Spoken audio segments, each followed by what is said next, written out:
Kalau misalkan kalian punya kopi banyak, mau berapapun kopi yang dipunya sama Kumpai Batu Atas, saya beli semua. Saya yakinkan saya bisa beli semua kopi orang-orang Kumpai Batu Atas.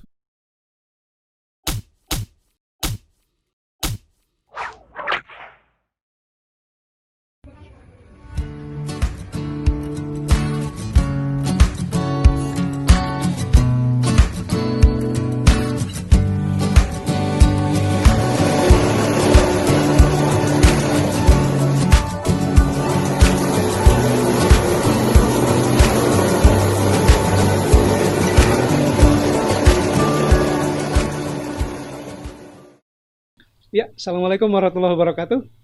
Bertemu lagi di podcast Laman kita. Kali ini dengan saya Dewantara yang akan mewawancarai sesosok perempuan istimewa, pendiri Kahawa Roastery dan juga Rumah Kahawa, Kak Ci, Desi Kak Ci, atau nama lengkapnya Desi Rahmayati. Oke. Halo Des, Hai, selamat sore. sore. Gimana kabarnya? Alhamdulillah baik dong, sehat walafiat. Oke banget pokoknya. Alhamdulillah ya. Iya. Makasih loh udah mau hadir di Iya. podcast kita kali Terima ini. kasih juga udah diundang buat di acara Laman kita, Eh. podcastnya Laman kita. Makasih juga udah dikasih tempat ya. Oke, sama-sama. Teman-teman, kali ini kita ada di Rumah Kahawa ya. Tuh. Seperti kita lihat di belakang banyak kopi-kopi macam-macam itu yang disediakan di Rumah Kahawa. Alamatnya di mana, Des? Di Jalan Pancasila, tepatnya Gang Bayam 1, RT 15, Kelurahan Madorejo, Panglandun. Ini di perumahan ya, komplek perumahan ya. Ini komplek perumahan. Jadi di sini pun sebenarnya saya buka ini, saya kan cuma nyediain kopi nih. Nah, cuman setiap pengunjung ke sini kan nanya, Kak, ada cemilan nggak?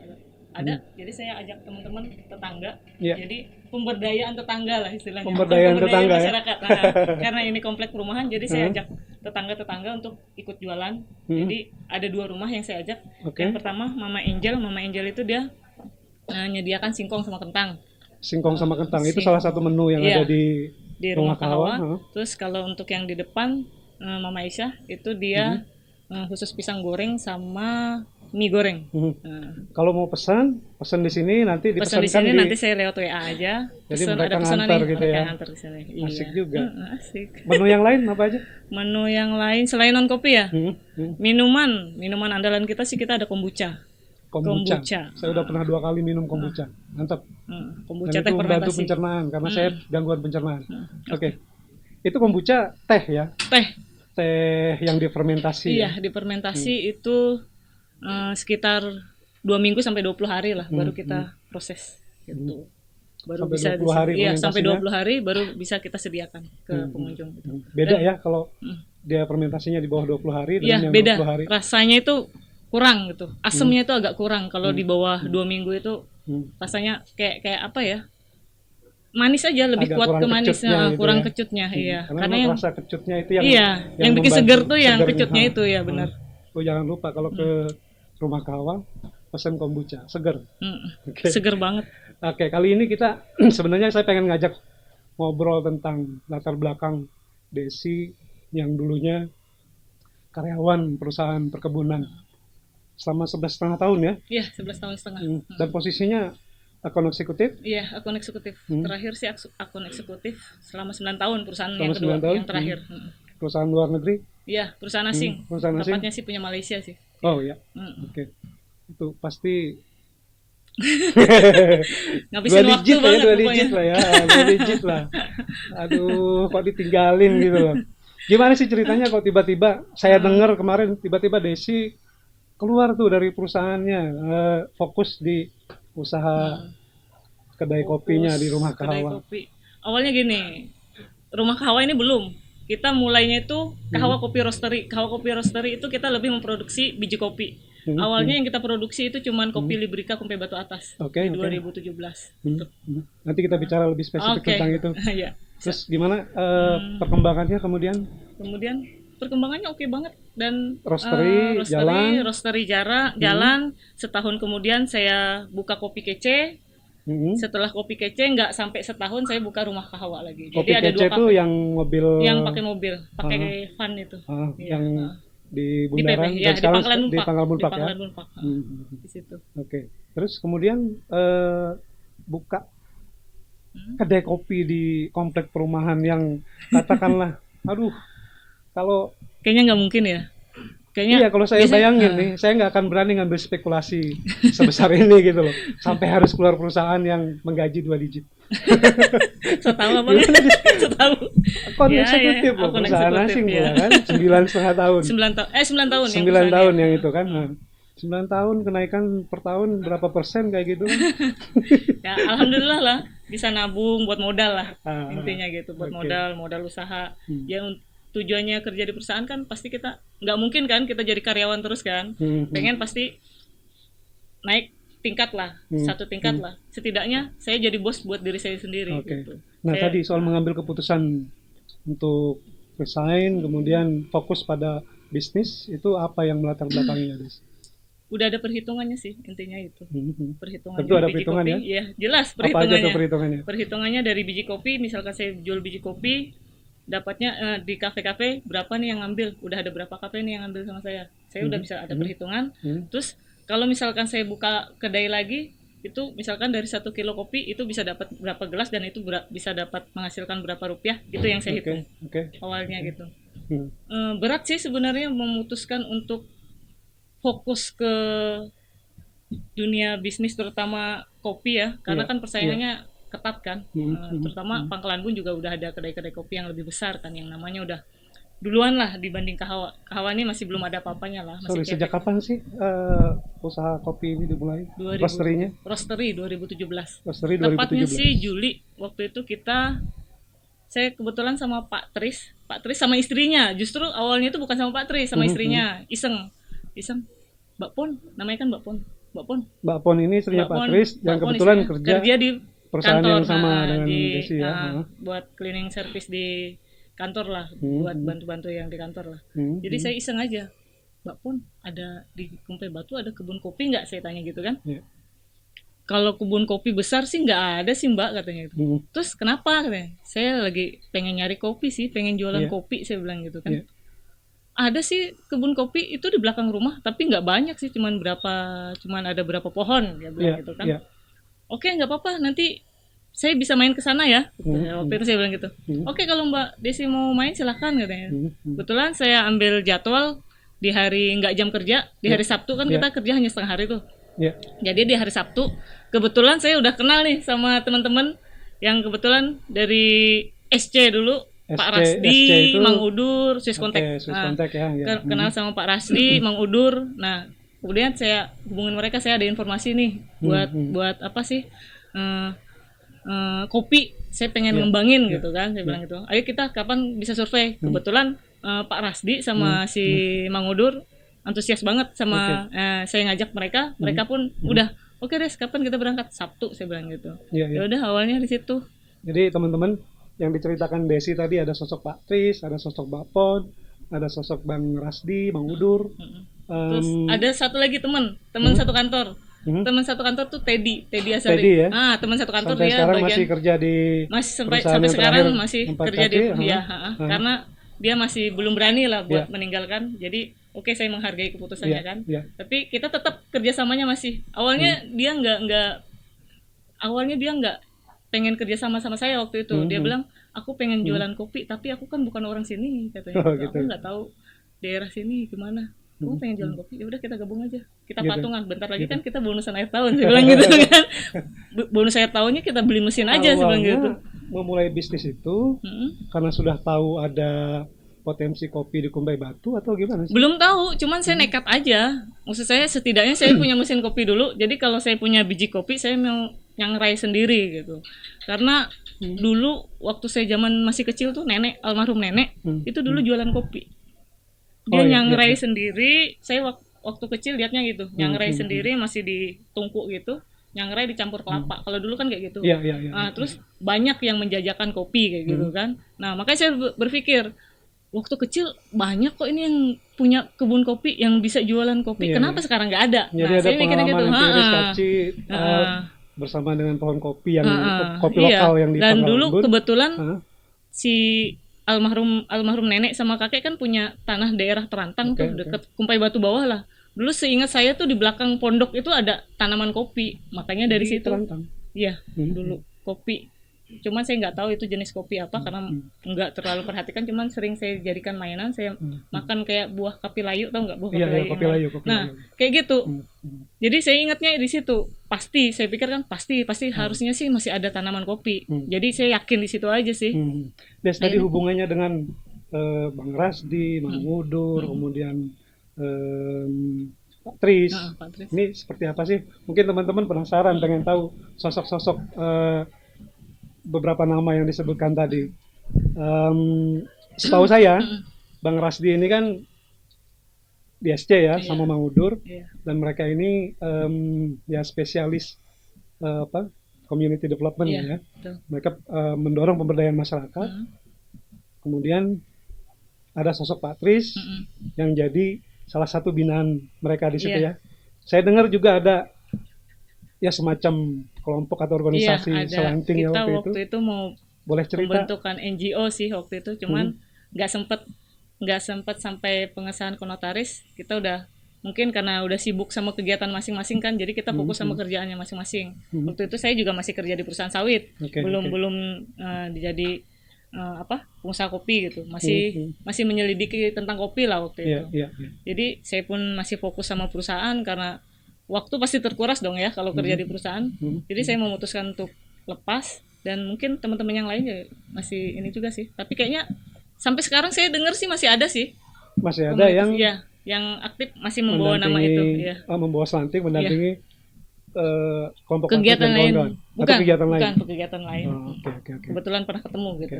Nah, kita kembali ke soal kopi. Bisnis kopinya Desi. Gimana sih?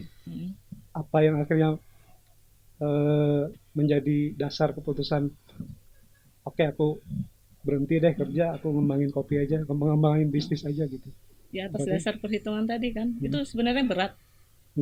Saya pun sempat bentrok itu. Abang saya tuh, terutama abang saya kan yang karena kita orang tua udah nggak ada ya, jadi abang saya tuh jadi abang tuh kami anggap orang tua kami lah, udah jadi ibu, jadi bapak, ya si abang ini, Bang Dedi. Jadi ketika mengambil keputusan, dengan pertimbangan. Wah, itu berantem beneran, berantem sampai saya nggak disapa 1 bulanan itu, kayaknya.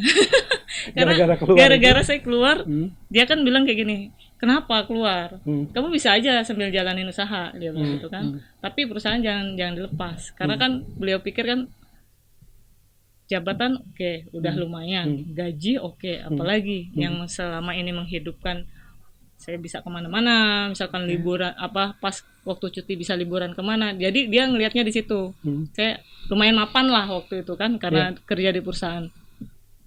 Ya udah saya meyakinkan aja bahwa saya pengen kerja sesuai sama apa yang ada di hati saya sekarang. Saya udah bertentangan sama yang perusahaan saya bilang gitu. Karena pengennya sih kerja udah mulai dari hati gitu kan. Nggak mau ada keterpaksaan lagi untuk diri sendiri. Bisa menikmati. Sudah saatnya saya mendirikan perusahaan saya sendiri, saya bilang gitu. Sempat menentang tapi akhirnya ya udah terima. Kebetulan sampai sekarang dah setuju, udah lihat kan saya juga bisa mandiri gitu, beliau pun udah senang gitu. Dari hasil bisnis ini kira-kira bisa menghidupi seperti ketika bekerja di perusahaan atau seperti apa? Bisa, justru malah ada lebih. Iya, lebih pendapatan keuangan lebih dari gaji sebelumnya. Yang kedua waktu. Kalau kerja kayak gini kan saya bisa banyak waktu buat jalan-jalan juga. Bener kata ada teman saya bilang, kalau kita swasta ini bebas mengatur waktu ya. Bebas mengatur waktu. Kita mau hasil kita bisa pengen lebih banyak, waktu kita harus lebih banyak di sini gitu.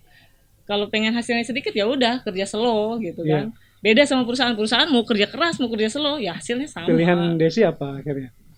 Maksudnya kerja ini keras kah atau ya pokoknya menikmati benar-benar ini menikmati. Jadi saya nggak merasa ini saya nggak menganggap ini kerja keras, enggak gitu ya. Iya, saya tapi malah hasilnya bisa. Justru saya anggap 30% kerja, 70% itu ada waktu luang, saya bisa jalan-jalan, pergi sama teman. Dia memang sering camping gitu kan. Kita jalan-jalan ke pantai itu cuma sejam 2 jam, dia 2 hari. kita ke mikir hutan nih jalan-jalan besok harus kerja lagi. Aduh, repot deh. gitu. Des, di Kobar ini kan katakanlah ini UMKM gitu ya. UMKM.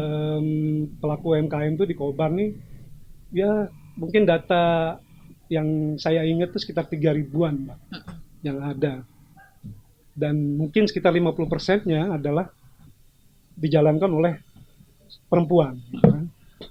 Bagaimana Desi memandang sosok perempuan pengusaha? Perempuan pengusaha, menurut saya keren ya. Oke. Perempuan pengusaha terutama walaupun dia sudah jadi ibu, punya anak, punya suami, tapi dia bisa mengatur waktu buat keluarga, buat usaha. Itu menurut saya keren banget tuh. Dan banyak yang saya kenal perempuan-perempuan seperti itu, banyak di Pangkalan Bun, banyak. Desi sendiri menjalani kehidupan sebagai perempuan pengusaha selama ini, kira-kira ada kendala atau hambatan justru setiap usaha jadi pasti nilai lebih? Pasti kalau hambatan itu pasti ada ya. Misalkan kayak ada yang apa sih jualan kopi, ngerti nggak sama kopi? Nah, itu wajar lah ya. Yang ngopi itu kan biasanya aki-aki gitu. Iya, yang ngopi biasanya juga kok berani buat usaha tapi kopi gitu. Orang mikir kan mungkin nilainya sedikit kan. Nah, terus saya juga waktu itu juga sebenarnya saya nggak terlalu paham tentang kopi. Cuman saya pengopi dari kecil. Memang saya pengopi. Memang suka ngopi. Makanya tadi waktu neneknya Desi lah punya kebun kopi punya pohon kopi di belakang rumah, bahkan menyangrainya dengan dicampur dengan kelapa pun ingat gitu lah. Dikasih sedikit garam, biar itu ada rasanya gurih-gurih. Dari kecil sudah menikmati kopi ya. Iya benar. Bahkan saya dari bayi karena saya nggak bisa minum susu waktu itu. Iya serius. Jadi saya setiap mau tidur itu bisa sebesar ini minum kopi. Orang heran, ini bayi atau apa gitu. Dari bayi udah minum kopi. Jadi setiap saya mau tidur udah ada harus ada 1 gelas kopi itu di dekat kasur saya. Itu jadi kalau saya bangun harus minum kopi. Jadi baru tidur lagi. Itu gitu. Bayi itu yang cerita almarhum ayah saya, almarhum mama. Belum ada sampai ingatan tuh padahal. Enggak. Cuman udah diceritakan. Abang saya pun cerita. Makanya saya dipanggil. Saya dulu nggak bisa bilang kahawa kan. Kahawa itu kan artinya kopi. Iya. Saya bilangnya uwa. Jadi setiap bangun saya teriak uwa. Itu udah berarti udah gitu, bukan. Saya teriaknya pasti uwa gitu. Itu artinya udah minta kahawa, minta kopi gitu. Jadi kecil ya kopi. Jadi wajar kalau dia suksesnya dari kopi. Ya amin. Bawaan orok. Bawaan orok, ada yang jawab bawaan orok katanya. Des. Kan ikut pendampingan segala macam ya kemarin dengan Pak.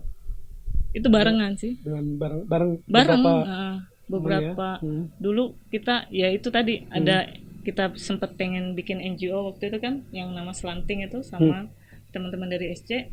Kita sempat buat pembinaan petani kopi waktu itu. Pembinaan petani kopi. Targetnya petani-petani yang di Kumpai Batu Atas.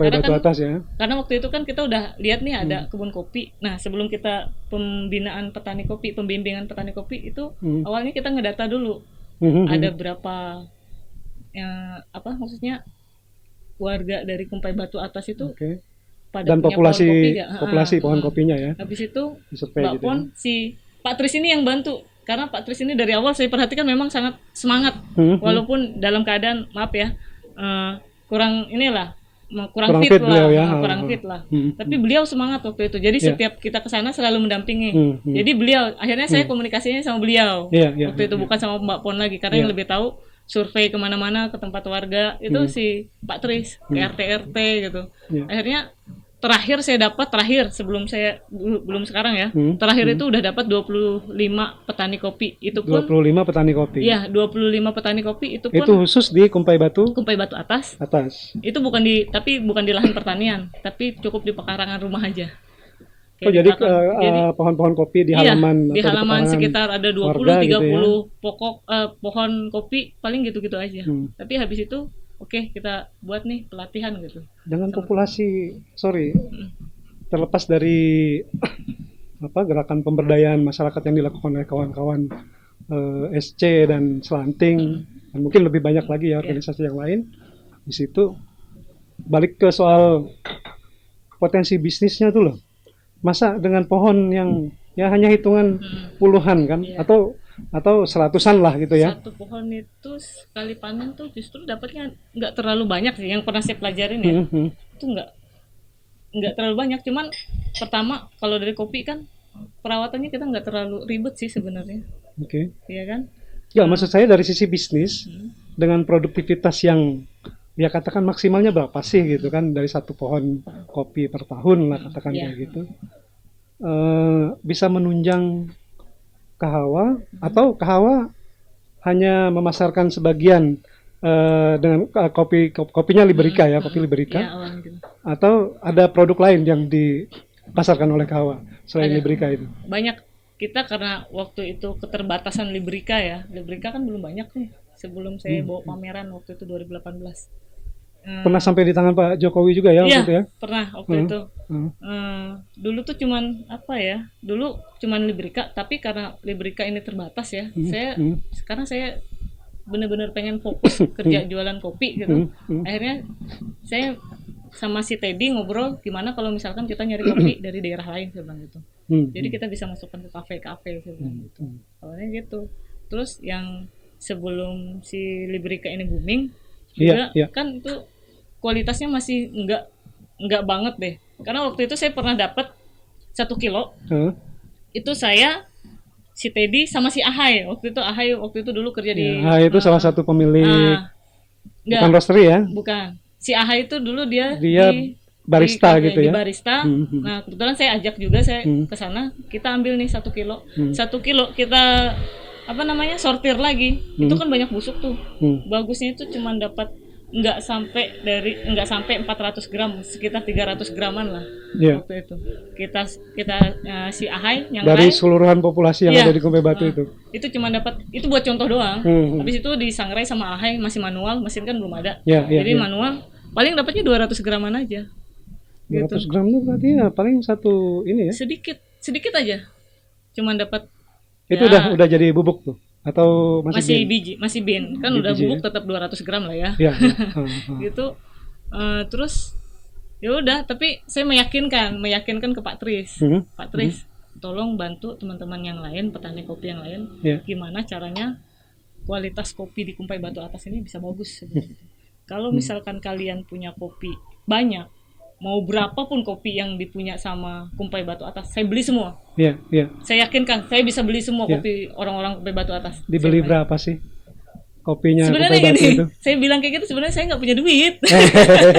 Agak sombong dikit aja buat tapi kan gaji gede waktu itu. Iya, cuman kan nggak mungkin lah kalau misalkan sampai 1 ton 2 ton, duit dari mana saya? Kan karena kan duit gaji kan banyak cabangnya tuh. Sorry. Des, coba cerita dong perjalanan bisnisnya. Selain tadi soal keputusannya yang berat karena harus berantem sama saudara ya. Terus perkembangannya gimana sih? Dari kopi roastery sampai ke Kahawa, bahkan sampai kopi kece ya. 2017 tuh Kahawa Kopi Roastery. 2018 di Oktober itu kopi kece. Terus di 2019 baru Rumah Kahawa. Itu pun Rumah Kahawa awalnya cuman untuk tamu-tamu aja sih, karena kan saya juga sediakan ada 1 kamar kosong itu buat homestay. Jadi ada tamu nginep di sini, saya nyediakan buat tamu aja awalnya. Awalnya gitu. Tapi semakin kesini, semenjak corona juga, saya tiap hari upload. Ternyata banyak yang berminat, pengen kesini. Ya udah akhirnya jalan, bener-bener jalan Kahawa itu justru di 2020 ketika itu pun ketika pandemi terjadi ya. Itu pun setelah mendekati Lebaran lah saya buka. Sebelum Lebaran saya buka cuma botolan doang, tapi itu alhamdulillah lah banyak juga peminatnya kopi botol gitu. Jadi selama dalam waktu 3 tahun ya, bisa mengembangkan 3 unit usaha ya. 1 roastery, 2 kopi kece, mobile van itu, kemudian Rumah Kahawa. Tapi ada homestay-nya juga. Iya, betul. 1 kamar. Gimana ceritanya? Ya, iseng aja sih. Waktu itu bukan iseng sih, ada temen gaet sama ada teman lagi satu, dia ngajak tamu ke sini. Target pasarnya turis asing. Bukan buat lokal. Jadi kerjasama dengan gaet? Iya, teman-teman gaet. Terus kebetulan ada beberapa teman tour agent yang bawa tamunya ke sini dari situ. Kayak misalkan Sister Tour, Xiaomi Kamale, apa ya namanya? Ketua HTI Kalteng ya? Xiaomi Kamale. Terus si Bang Edi. Nah, Bang Edi ini yang pertama kali. Bang Edi. Sekarang namanya editor. Kebetulan Ada beliau yang operator pertama ya? kali yang membawa ada tamu bisa nginep tempat saya. Itu tamu pertama kali nginep di sini itu udah 20 hari. Satu orang aja. Kapan itu? Kapan? Di Juli, bukan deh, di 2019. 2019. Pokoknya di 2019 lah. Di situ awalnya saya jadikan dadakan sih. Selain bisnis kopi, Ya. bisnis homestay juga ya. Betul. Satu kamar yang Satu dihususkan kamar untuk doang tamu dihususkan, itu. iya. Lengkap udah, ada kamar mandi dalam segala macam. Udah itu aja sih. Berapa per malam? 2,5. 2,5 per malam. Iya, betul. 20 hari. Lokal boleh nggak? Lokal boleh aja sih, cuman kayaknya Ngapain yang nginep di sini ya? bener. Terus saya lebih suka orang luar itu, mereka lebih bersih justru. Oke. Gitu. Mereka bisa menghargai gitu. Maksudnya kalau kita kan yang penting orang saya bayar kok. Ya, rata-rata kan orang Indonesia seperti itu. Sebenarnya nggak semua sih. Cuman memang awalnya targetnya khusus tamu-tamu bule aja sih, tamu-tamu dari luar aja. Maksudnya yang lokal Pangkalan Bun ngapain nginep di sini? Iya, bener. Tapi kalau dari Jakarta, dari Bisa. luar kota itu tidak menutup kemungkinan. Kemudian si sister tour juga pernah ngajak tamu. Kemudian dia waktu itu butuh guide yang bisa bahasa Prancis ya waktu itu kalau nggak salah. Jadi ya temannya itu nginep di sini jadinya. Gitu. Iya, dengan si guide yang tapi membuat tamu saya Prancis bikin itu. rate-nya berbeda lah kalau lokal dengan lokal dan asing beda ya. kebetulan kan temen nih, jadi saya ada harga teman lah sama teman gitu. Iya. Gitu aja. Tapi mereka intinya kenalnya pertama kali ya karena ini ada rumah kahawa, tempat kopi gitu ya. Iya. Bisa lihat saya lagi nyangrai kopi, saya nyeduh kopi awalnya gitu. Masih jalan homestay-nya? Masih jalan ya? Cuman karena pandemi saya stopkan dulu. Gitu. Ada pengaruhnya nggak sih pandemi? Ngaruh buat banget bisnis? karena kan tamu nggak ada.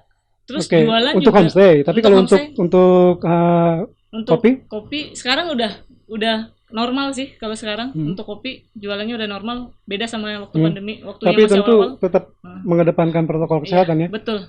Saya selalu sediakan ada tempat cuci tangan di bawah, ada hand sanitizer, dan setiap tamu saya wajibkan masker gitu. Iya, bukan cuci muka ya, masker. Bukan. Bisa sekalian. Jadi 3M gitu teman-teman. Benar. Jadi tetap mengedepankan protokol kesehatan. Betul. Ya. Oke. Des, sorry ya, aku kasih tahu dulu teman-teman nih. Mungkin masih ada yang belum tahu atau belum pernah ke Kumpai Batu. Jadi itu salah satu pusat produksi ya, salah satu penghasil kopi di Pangkalan Bun, di Kota Waringin Barat. Kopinya khas, kopi Liberica namanya. Nah, salah satu yang menjadi ikon di Kumpai Batu atas itu sekarang adalah Pak Tris namanya.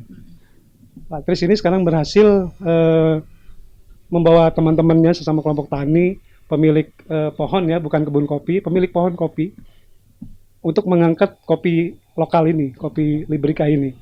Tapi tentu dengan bantuan pendampingan dari teman-teman, termasuk salah satunya oleh Desi. Nah, mungkin kita akan tanya dulu nih, gimana latar belakangnya Desi menjual kopi Liberica yang dulunya sudah hampir dilupakan oleh orang, nggak pernah kedengeran bahwa kita punya kopi Liberica. Tiba-tiba dia bisa jual 1 kilo seharga sekarang udah 80.000 deh. 80.000 1 kilo. 1 kilo. Beli atau jual itu? Saya beli ke Pak Tris. Beli ke Pak Tris 80.000 ya. Sekarang. Nah, awalnya harga berapa sih Desi ngambil? 25.000. Harga 25.000. 25.000. Tapi tadi catatannya tadi kualitasnya masih sangat-sangat sangat jelek rendah, banget ya? lah. Pokoknya tingkat kejelekannya itu sampai 70% lah gitu. Oke. Terus dari situ ya makanya tadi saya bilang kan, saya meyakinkan kalian punya kopi berapapun dan kalau kualitasnya bagus, harga berapapun saya beli. Gitu. Terus saya bilang, nah Pak Tris ini udah mulai bagus nih. Pas kemudian ada setelah pembinaan pelatihan petani kopi, itu kita ada praktek kan ngambil biji kopi yang merah-merah. Nah dari situ saya kasih harga, saya bilang udah Pak Tris naik harganya 50.000, nggak apa-apa saya beli harga 50.000. Salah satu upaya meningkatkan kualitas kopi itu pilih panennya ya, yang merah-merah dipilih ya. Iya, itu nggak semuanya diambil. Dan itu pun nggak boleh diambil langsung truk gitu, satu renteng gitu nggak boleh. Itu pun harus dipetik dengan perlakuan khusus ya. Perlakuan khusus. Dan yang jelas memang kopinya harus kopi merah lah kalau buat saya. Dari harga pertama 25.000, kemudian setelah ada peningkatan kualitas 50.000 per kilo, 60.000, terus sekarang 80.000. Sekarang 80.000. Ada lagi proses wine. Itu proses wine justru lebih mahal. Nggak tahu fermentasi sekarang. Ya, wine itu fermentasi. Ya, fermentasi. Harganya berapa per kilo dari Pak Tris? Terakhir saya sih dapat 90.000 terakhir. 90.000 Cuman nggak ya? tahu beliau jual ke Orang lain berapa? ha, Oke. gitu. Dalam waktu berapa lama sih? Berapa bulan, berapa tahun bisa mengangkat dari harga 25.000 sampai ke harga 80 dan 90.000 loh. Itu kita Juli ya.